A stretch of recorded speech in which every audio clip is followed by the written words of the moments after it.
Karantin tugadi-yu, bir yigitni nasroniy bolani o'rtoqlari olib kelishdi. Musulmon bo'laman deyapti domla. Ha, yaxshi.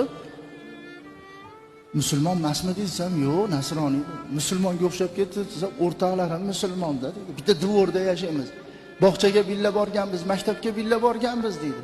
Billa o'ynaymiz deydi.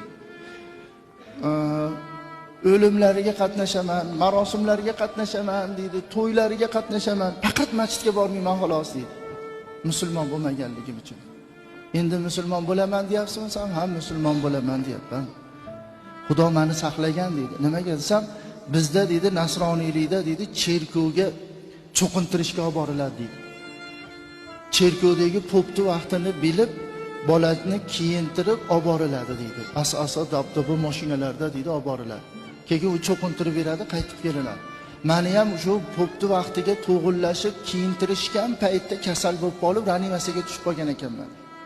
10 kun yotib, kelganimdan keyin yana bir vaqtni belgilab, yana olib boramiz desa, yana kasal bo'lib qolgan ekan.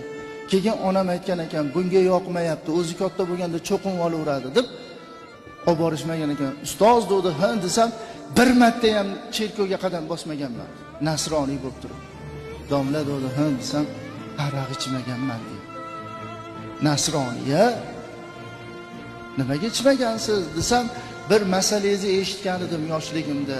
Payg'ambarimiz jannatga kirganlarida payg'ambarimizga Havzi Kavsar berilar ekan.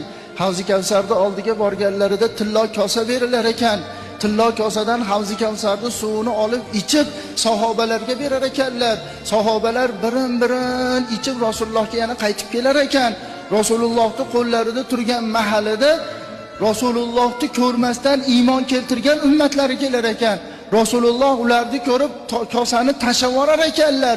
Sahobalar aytishar ekan, "Ya Rasululloh, ya Rasululloh, biz sizni ko'rdik, gaplashdik, iymon keltirdik va yana sizni labis tekkan tillo kosadan ham ichyapmiz.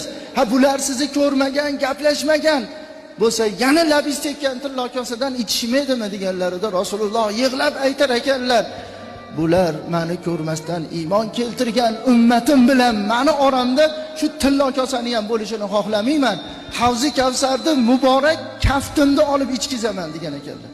Shuni eshitganimdan boshlab ichmayman deb qasd qilganman, o'zim kichkina edim. Nimaga desam, Rasulullohning muborak kaftlariga bu og'zim tegishligi uchun loyiq bo'lsin deb. Qaranglar. Biz o'ylayapmizmi? Ol bo'lsa olib kirib qo'yaptilar.